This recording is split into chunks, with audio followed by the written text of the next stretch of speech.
Today, I'm going to show you guys the coaching adjustments you should be using in your gameplays if you're still playing Madden 24. Now, before we get into it, drop a like, subscribe. You want full scheme breakdowns? Become a member. We have $. I just uploaded the rest of the big nickel full defensive scheme, which is one that I rely on because it has blitzes that loop around. You can send a 3-man, a 4-man, and it'll still loop around, and it stops the run game. Trust me, you need to check out that scheme. We also have the $. Scheme. All that stuff, man. So today we're going to be talking about the adjustments. We're going to start on the offensive side. I usually start on the defensive side, but I'll just get this one out the way quickly. These two right here, I leave them on balance. I've never touched these, never really needed to. Actually, these three. The reason is when they added blocking like a while back, like in previous Maddens, this thing was actually pretty good, but then they started adding the penalty calls to it, man. So these top three, we don't even use them. You can if you want, but I wouldn't recommend doing it. Right? Because you're going to want to go from rat catch to aggressive catch on the fly, depending on how you play the game. You don't want an animation to take over what you're trying to do. Okay, so be careful with that. Ball carrier, you want to leave that on balance so you can keep your juke moves. If you move to conservative, you lose your juke moves. All right, but your chance of fumbling reduces. So late in the game, I would turn this to conservative if you have the lead and you're just trying to run the game down. If you just want to play the game, you can leave this on balance, but make sure that you utilize the R1 or RB button bumper on your controller to hold the ball, or else you will fumble by a safeties or someone that's a power hitter. You know what I'm saying? So like a Wagner hit sticks you, you're probably gonna drop the ball. And then aggressive, you're in the red zone, man. You're like, you need that touchdown. You need to try your hardest to get into the end zone. You can put this on aggressive and take your chances, man. You have an increased fumble chance, but like I said, in game situations, probably be best for you to turn that on if you really need it. So that right there is the offensive side. Now let's talk about the defensive side. Auto flip defensive play call. You want to leave this on for the most part if you're newer to Madden because it's going to align your defense properly, okay? If you turn it off, then let's assume you're running a cover 3. Let me just show you guys real quick concept cover 3 just to show you what I mean. If you look at the cover 3 defense, you'll notice the 3 blues in the back. If you turn auto flip on, that middle third, which is the middle blue that you see on this screen, will align himself properly. So like say they're running a trips formation where 3 wide receivers are on the left side, but you come out with auto flip off and that middle blue is on the right side. Guess what? You see that opening above the left yellow? That's a seam route, vertical routes. Those type of routes right there are going to cook you because of that. So what we want to do in these cover 3s or any other defense for that matter, if you don't know how to run your defense, is just to leave this on. Now, if you're setting up blitzes, obviously you turn that off, okay?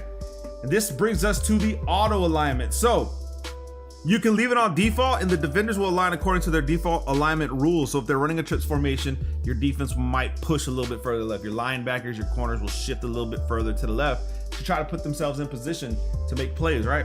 If you go to base, what's going to happen is they're going to go to their default position. So if we come back to this cover 3, you see the X and the dots where the colors start, you'll see X and the dots. That's the default base setup for that defense. So 3-4 under, that's how they'll line up. Okay, if you come to a different defense, let's say the nickel, they're gonna line up where these blues are. You see the little blue bubbles? That's how they're gonna come out. That's the base look right there, okay? Remember that. This is the base look. So if you put it on base align, they're gonna do that. Now, why would you wanna run base? You can hide your defenses, all right? Because cover 3 looks different than cover 2. Cover 2 looks different than cover 4, and then man defense looks different. So if you put this on base, you can actually finesse your opponent. On another note, running blitzes, you want to put that on base as well because it's going to help you set up your blitzes a lot better. So if you're like me where you're consistently running the same blitzes over and over, base is going to be your friend. Now, the drawback to running base is that now there's going to be certain windows that are going to be open instantly as opposed to having someone in that position and forcing a play to develop. You get what I'm saying? So imagine he snaps the ball, finds the opening, it's there because you're on base when you could have just had it on default, right?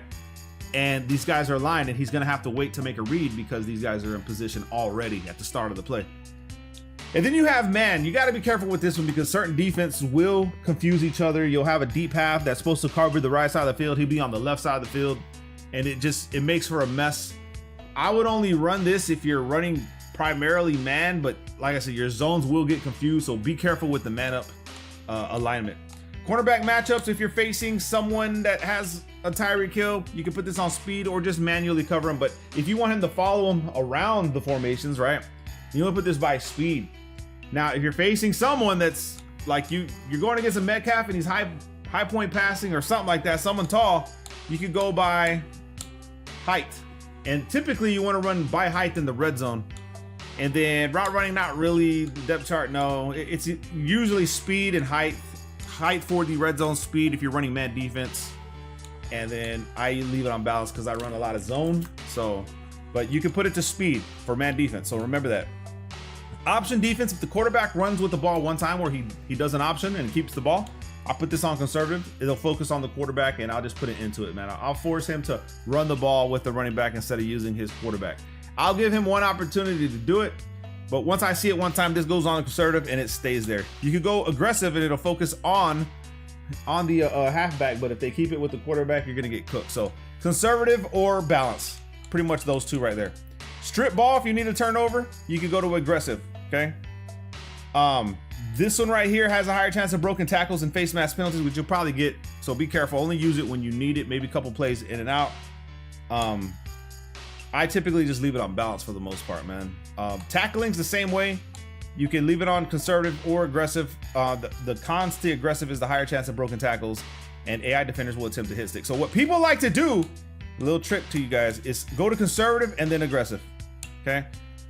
You can do conservative and then aggressive. So hit sticks and still being able to make tackles. This is a trick that people use, and I'm gonna start using this just to see how it works out. So just a little advice. This was told to me by a few people, well, actually a couple people, not a few. A couple people have already told me about this setup right here. So use this. Zone drops are going to be your bread and butter right here. The zone drops, your flats. If you're gonna be running Mabels, you gotta learn how to use this coaching adjustment part really good, okay? Now, what I recommend you do is if you're going to guard a corner route, you use the flats to about 25 or 30, okay? And then if you're gonna run a Mabel, use your curl flats. The reason I would tell you to keep your curl flats lower than your cloud flats is that the curl flats will play inside the numbers. If you don't manually move them yourself, they'll play inside the numbers and a corner route will still get behind them if you set this to 30, okay? They'll still get behind it. If you put zone drops, like say you're running a cover 2 or something like that, or you're running man defense and you're putting your safeties into clouds, then 30 is going to be your best bet for your cloud flats because these guys will jet to the outside of the numbers. Now, if you don't use this and you just put cloud flats, problems that I've been running to in this year's Madden is these guys won't even play the flat, bro. Like, they'll do what they want. So zone drops are a must to force your cloud defenders to play them properly, okay? Don't forget that. Zone drop hook curls, if you're facing a mobile QB or a guy's throwing mesh concepts a lot, set this to 5, 10 for a little bit further back. But if they need yards, bro, right? Like say it's 3rd and 15 and you don't want to get cooked by that deep in route or the vertical, well, actually, yeah, your vertical routes, then put this to 20 to 25. Don't forget that you have this, because I see a lot of people go down to vertical hooks that get behind their vertical hooks when those vertical hooks could have played further back. So this one right here is going to be a must. Zone coverage match. Remember that match does not work if you have zone drops. Okay, so these will have to be default before you can use zone coverage match. Now, cover 3 has good matchup principles. The cover 3 seams, you also have cover 4 quarters, palms. Those use matchup principles. So turning this onto match, you can still do it with soft squats and in cover 2 as well. They have man up principles. So just experiment with this with the defenses that you like to run and see what happens against flood concepts, vertical routes, and stuff like that. But all in all, this is a quick breakdown and rundown of coaching adjustments that you should be using in Madden 24. I'm excited to see. I saw someone post something about college football getting ready to drop this summer. That's going to be insane. So stay tuned for that. We're going to break that game down for you guys as well. Make sure you check out the members area for the new content. Love you guys, man. Peace.